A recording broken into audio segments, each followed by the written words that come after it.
ভারতবর্ষের আধ্যাত্মিক জাগরণের ইতিহাসে ঠাকুর শ্রীরামকৃষ্ণ সূর্যের ন্যায় দীপ্যমান এক ব্যক্তিত্ব। মানুষের ধর্মীয় বিশ্বাসে তিনি অবতার রূপে স্বীকৃত। বস্তুত তার অতি অলৌকিক জীবন, তার অলৌকিক কর্মধারা ও অতি মানবিক অবদানের মধ্যেই রয়েছে তার স্বরূপের প্রকাশ।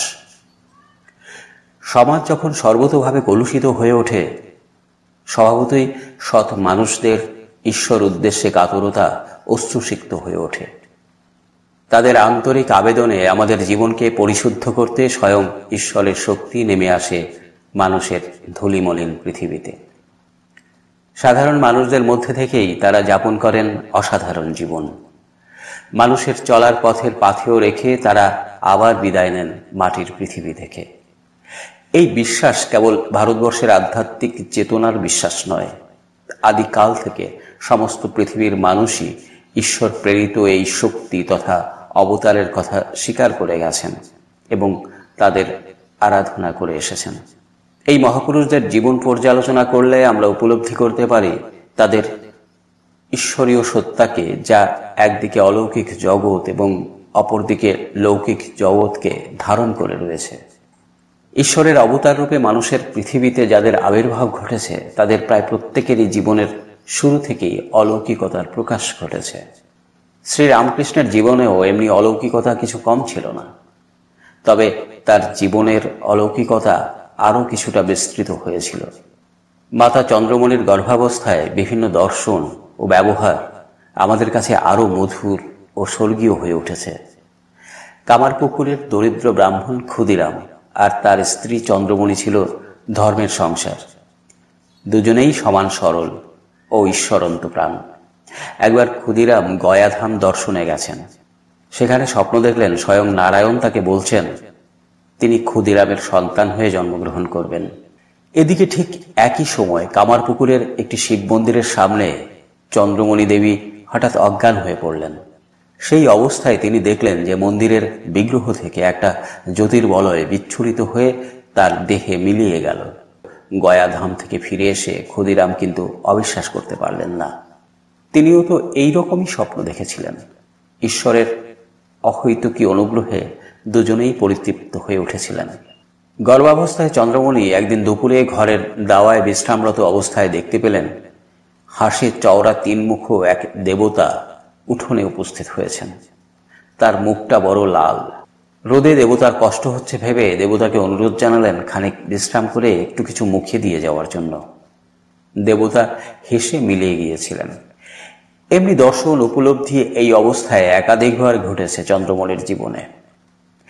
এই মতো দর্শনের মাধ্যমে তার বিশ্বাস দৃঢ় হয়েছিল যে তিনি গর্ভে লালন করছেন এই জগতের রক্ষাকর্তাকে।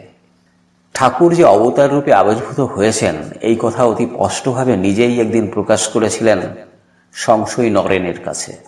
1886 সালে কাশীপুরের বাগানবাড়িতে রয়েছেন ঠাকুর। দুরারোগ্য ক্যান্সার রোগে মৃতপ্রায় অবস্থা তার। সেই অবস্থাতেও ভক্তদের মধ্যে অমৃত কথা বিতরণের বিরাম নেই। একদিন নরেন বসেছিল শয্যা পাশে।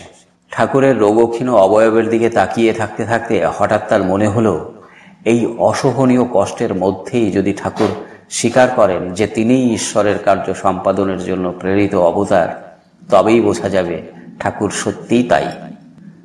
ঠাকুর নরেনের অনুচ্চারিত মনের কথার জবাব দিয়ে হঠাৎ বলে উঠলেন, নরেন, এখনো তোর অবিশ্বাস? যে রাম, যে কৃষ্ণ, ইদানিং এই দেহে শ্রীরামকৃষ্ণ। তার জন্ম তারিখ 18 ফেব্রুয়ারি 1836 সাল। বাংলা ফাল্গুন মাসের শুক্লপক্ষের দ্বিতীয় তিথি, বুধবার দিন। তার ডাকনাম ছিল গদাধর এবং গদাই।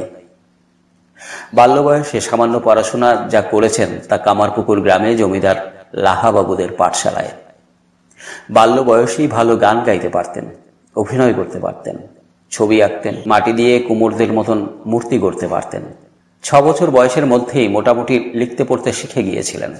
তবে চাল কলা বাঁধা বিদ্যেতে বিশ্বাস ছিল না। লাহাবাবুদের অতিথিশালায় সাধুদের কাছে এবং কথকদের কাছে রামায়ণ মহাভারত শুনে ধর্মজগতের অনেক তত্ত্ব জেনেছিলেন। পুরাণের গল্প সুন্দর করে অন্যদের শোনাতে পারতেন। 6 থেকে 7 বছরের মধ্যেই দুবার ভাব সমাধি হয়।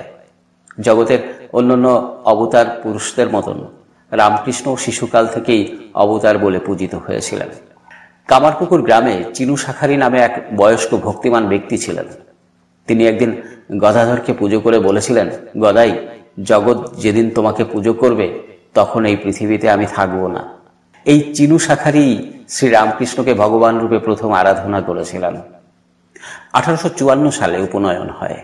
সেই সময় শাস্ত্রের নির্দেশ অমান্য করে শূদ্রাণী কামারনীর কাছ থেকে প্রথম ভিক্ষা গ্রহণ করেছিলেন। দক্ষিণেশ্বরের রানী রাসমণির উদ্যোগে মা ভবতারিণীর মন্দির নির্মাণ শুরু হয়েছিল 1847 সালের 6 সেপ্টেম্বর। 3 বছরের মাথায় 1850 সালে রামকৃষ্ণের দাদা রামকুমার কলকাতায় ঝামাপুকুরে চতুষ্পাঠী নামে টোল খোলেন। টোলের কাজে সাহায্য করার জন্য রামকুমার ছোট ভাই গদাইকে কলকাতায় নিয়ে আসেন 1853 সালে। সেই সময় তার বয়স 17। গদাই কিন্তু এখানেও পড়াশোনার দিকে আর ঝুঁকলেন না। টোলের কাজের ফাঁকে 2-1টা বাড়িতে কিছুদিন পুজো করেছেন। রাসমণির ভবতারিণীর মন্দির প্রতিষ্ঠা হয় 1855 সালের 31 মে, স্নান যাত্রার দিনে।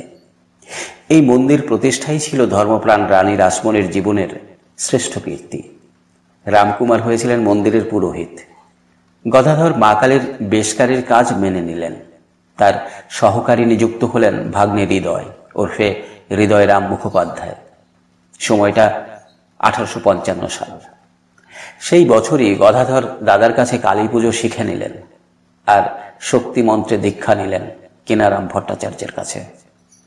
1856 সালে রামকুমার দেহত্যাগ করলেন। সেই সময়ে গদাধর কালী মন্দিরের পূজারীর পদে স্থায়ী হয়েছেন। এই বছর থেকেই তার দেবোত্তম ভাব এবং অলৌকিক দর্শন ইত্যাদি ঘটতে লাগলো। 1859 সালে গদাধর কামারপুকুরে এলে বৈশাখ মাসে শারদামণির সঙ্গে বিয়ে হলো। শ্বশুরবাড়ির ইত্যাদি সম্পন্ন করে পরের বছর দক্ষিণেশ্বরে ফিরে এলেন। তার অবর্তমানে কালী মন্দিরে পূজারী নিযুক্ত হয়েছিলেন হলধারী। রাসমণি গদাধরকে সাধারণ পুরোহিত জ্ঞান করতেন না। তার মধ্যে ঈশ্বরীয় শক্তির প্রকাশ নানা সময় তিনি প্রত্যক্ষ করেছিলেন এবং মা কালীর অংশজ্ঞানেই তাকে ভক্তি শ্রদ্ধা করতেন। তার জামাতা মথুরেরও গদাধরের মধ্যে আশ্চর্য দর্শন হয়েছিল। তিনিও তাকে গুরুজ্ঞানে ভক্তি শ্রদ্ধা করতেন। 1961 সালে রাসমণির দেহত্যাগের 1 বছর আগেই ভৈরবী ব্রাহ্মণী যোগেশ্বরীর আগমন ঘটেছিল দক্ষিণেশ্বরে। তিনি গদাধরকে তন্ত্রমতে দীক্ষা দিয়েছিলেন এবং শাস্ত্রবিদ পণ্ডিতদের সমাবেশে তার বিভিন্ন সাধন লক্ষণ বুঝিয়ে দিয়ে ঈশ্বর প্রেরিত অবতার বলে ঘোষণা করলেন। ব্রাহ্মণীর যুক্তি সবার সকলেই মেনে নিতে বাধ্য হলেন। রামকৃষ্ণের সাধন জীবন ছিল বৈচিত্র্যপূর্ণ। সখ্য, বাৎসল্য, মধুর সকল ভাবের সাধনাতেই তিনি সিদ্ধি লাভ করেছেন। 1863 সালে জটাধারীর কাছে রাম মন্ত্রে দীক্ষা নিয়ে তিনি বাৎসল্য ভাবের সাধনা করে সিদ্ধি লাভ করেছিলেন। সেই সময় কলকাতার পাশ্চাত্য শিক্ষায় শিক্ষিত এবং আধ্যাত্মিক চেতনা সম্পন্ন আদি ব্রাহ্ম সমাজের কেশবচন্দ্র সেন ছিলেন এক বিশিষ্ট ব্যক্তিত্ব। একদিন ব্রাহ্ম সমাজে ধ্যানরত অবস্থায় তাকে দেখে ঠাকুর মন্তব্য করেছিলেন, ওরই ঠিক ফাতনা ডুবেছে। 1965 সালে গদাধর তুতাপুরীর কাছে সন্ন্যাস নিয়ে নতুন নাম প্রাপ্ত হলেন, রামকৃষ্ণ। ঠাকুরের এই নামই সমগ্র বিশ্বে পরিব্যাপ্ত হয়েছে। বেদান্ত মতে সাধন গ্রহণের পর তিনি সিদ্ধি লাভ করেন। যুগের প্রয়োজনে আবির্ভূত হয়েছিলেন রামকৃষ্ণ। সমস্ত ধর্ম সমন্বয়ের বাণী তিনি প্রচার করেছিলেন। আমরা এক আশ্চর্য ঘটনা ঠাকুরের মধ্যে প্রত্যক্ষ করি, যা পূর্ব কোনো অবতারের ক্ষেত্রে ঘটেনি। প্রতিটি ধর্মকেই তিনি নিজ জীবনে গ্রহণ করে তা সাধন করেছিলেন। এইভাবে তার মধ্যে ঘটেছিল বিভিন্ন অবতারের সমাবেশ। শম্ভু মল্লিকের বাগানে বাইবেল শুনে খ্রিস্ট ধর্মের প্রতি আকৃষ্ট হন রামকৃষ্ণ। এই ধর্মের সাধন অবস্থায় 3 দিন তিনি যিশুর ভাবে আবিষ্ট হয়ে থাকেন। তারপর পঞ্চবটিতে একদিন যখন যিশুর কথা ভাবছেন, সেই সময় দেখতে পেলেন অপূর্ব দ্যুতিময় এক সুন্দর পুরুষ ধীরে ধীরে এগিয়ে এসে তার মধ্যে বিলীন হয়ে গেলেন। রামকৃষ্ণ বুঝতে পারলেন তিনি ঈশ্বর পুত্র, যিশু, ঈসা মসীহ। আর একবার ইসলাম ধর্মের প্রতি আগ্রহী হয়ে উঠেছিলেন। গোবিন্দ রায় নামে এক সুফি সাধকের কাছে তার দীক্ষা নিলেন। এইভাবে বিভিন্ন সময়ে শ্রীরামকৃষ্ণের জীবনে দিব্য দর্শনের মাধ্যমে মহাপুরুষদের দর্শন এবং মিলন সম্পূর্ণ হবার পরে এলো ভাব প্রচারের শুভ সকাল। এই সময় থেকেই তার চিহ্নিত ভক্তদের একে একে সমাগম হতে থাকে। পরবর্তীকালে এরাই তার বাণী দেশে বিদেশে বহন করে যুগাবতারের আবির্ভাবকে সার্থক করে তুলেছিলেন। 1868 সালে রাসমণির সম্পত্তির ব্যাপারে আইনজ্ঞ হয়ে দক্ষিণেশ্বরে এসেছিলেন মাইকেল মধুসূদন। এই সাক্ষাৎকার সম্পর্কে ঠাকুর নিজে বলেছেন, নারায়ণ শাস্ত্রী যখন ছিল মাইকেল এসেছিল, মথুরবাবুর বড় ছেলে দারিকবাবুর সঙ্গে করে এনেছিল, ম্যাগাজিনের সাহেবদের সঙ্গে মোকদ্দমা হবার জোগাড় হয়েছিল, তাই মাইকেলকে এনে বাবুরা পরামর্শ করেছিল। শ্রীমা সারদা দেবী প্রথম দক্ষিণেশ্বরে আসেন 1872 সালের মার্চ মাসে, মথুরবাবুর মৃত্যুর পরের বছরে। রামকৃষ্ণ তার স্ত্রীকে সাক্ষাৎ জগদম্বা রূপে ফলহারিণী কালী পুজোর দিনে পুজো করেছেন। পুজোর পরে সারদা দেবীর শ্রীচরণে তার সাধনার সমস্ত ফল অর্পণ করেছিলেন। স্বামী স্ত্রীর এরকম আশ্চর্য সম্পর্কের কথা জগতে রামকৃষ্ণ লীলাতেই প্রথম দেখা গিয়েছিল। রামকৃষ্ণ সম্পর্কে প্রথম প্রচার করেন কেশবচন্দ্র সেন ইন্ডিয়ান মিরর পত্রিকায়। তার সেই লেখা প্রকাশিত হলে শিক্ষিত অশিক্ষিত সকল মহলই তার নাম জানতে পারে। এরপরে পরমহংসের উক্তি নামে কেশবচন্দ্রের বই প্রকাশিত হলে রামকৃষ্ণ সম্পর্কে সকল মহলই আগ্রহ এবং কৌতূহলের সৃষ্টি হয়। শ্রী রামকৃষ্ণের চিহ্নিত ভক্তরা হলেন লাটু বা রাক্তুরাম, বলরাম বসু, রাখালচন্দ্র ঘোষ, নরেন দত্ত, যোগেন্দ্রনাথ, নিত্যনিরঞ্জন, মহেন্দ্র গুপ্ত, বাবুরাম, শরৎচন্দ্র চক্রবর্তী, শশীভূষণ চক্রবর্তী, কালীপ্রসন্ন চন্দ্র, হরিপ্রসন্ন চট্টোপাধ্যায়, গিরিশচন্দ্র ঘোষ, হরিনাথ চট্টোপাধ্যায়, গোপালচন্দ্র ঘোষ, সারদা প্রসন্ন মিত্র, গঙ্গাধর গঙ্গোপাধ্যায়, সুবোধচন্দ্র ঘোষ, পূর্ণচন্দ্র ঘোষ প্রমুখ। 1880 সাল থেকে 1885 সালের মধ্যে এদের সকলের আগমন ঘটে। 1882 সালের 5ই আগস্ট ঈশ্বরচন্দ্র বিদ্যাসাগর মশাইয়ের বাদুর বাগানের বাড়িতে ঠাকুরের সঙ্গে সাক্ষাৎকার হয়। দুজনের এই সাক্ষাৎকার ইতিহাস হয়ে আছে। নন্দবাগান ব্রাহ্ম সমাজে 1883 সালের 22 মে রবীন্দ্রনাথের কণ্ঠে গান শুনেছেন ঠাকুর। পরের বছর 21 সেপ্টেম্বর স্টার থিয়েটারে চৈতন্য লীলা নাটক দেখতে যান। চৈতন্যর ভূমিকায় অভিনয় করেছিলেন নটি বিনোদিনী। ঠাকুর তাকে আশীর্বাদ করে বলেন, মা তোর চৈতন্য হোক। গিরিশের সঙ্গে সেই দিনই প্রথম পরিচয় হয়েছিল তার। শোভাবাজারে অধরলাল সেনের বাড়িতে সাহিত্য সম্রাট বঙ্কিমচন্দ্র চট্টোপাধ্যায়ের সঙ্গে ঠাকুরের কথা হয়েছিল 1884 সালে। দেবী চৌধুরানী, কৃষ্ণচরিত্র প্রভৃতি বঙ্কিমের লেখা নিয়ে ঠাকুর যুক্তিনিষ্ঠ সমালোচনা করেছিলেন।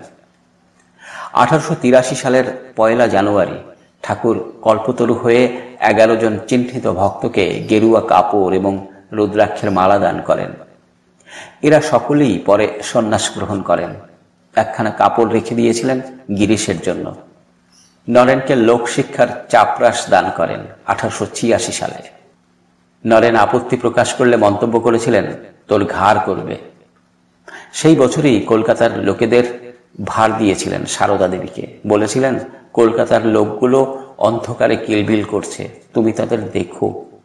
ঠাকুরের গলার রোগ ধরা পড়লে চিকিৎসার জন্য তাকে দক্ষিণেশ্বর থেকে প্রথমে নিয়ে আসা হয়েছিল বাগবাজারে, পরে শ্যামপুকুরে ও কাশীপুর উদ্যানবাটিতে।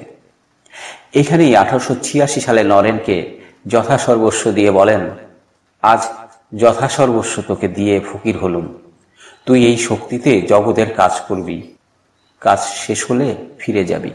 শেষবারের মতন নরেনকে আত্মপরিচয় দিয়েছিলেন ওই বছরই। বলেছিলেন, সত্যি সত্যি বলছি, যে রাম, যে কৃষ্ণ, সেই ইদানিং এই শরীরে রামকৃষ্ণ, তবে তোর বেদান্তের দিক দিয়ে নয়। শ্রীমা সারদা দেবীর কাছে বিদায় নিলেন 1886 সালের 15 আগস্ট। বললেন, মনে হচ্ছে জলের মধ্য দিয়ে অনেক দূর চলে যাচ্ছি। 1886 সালের 16 আগস্ট রাত 1:02 ঠাকুর মহাসমাধিতে প্রবেশ করেন। পরদিন সন্ধ্যা 6টায় কাশীপুর মহাশ্মশানে ঠাকুরের পবিত্র ভাগবতী তনু চিতাগ্নিতে আহুতি দেওয়া হয়।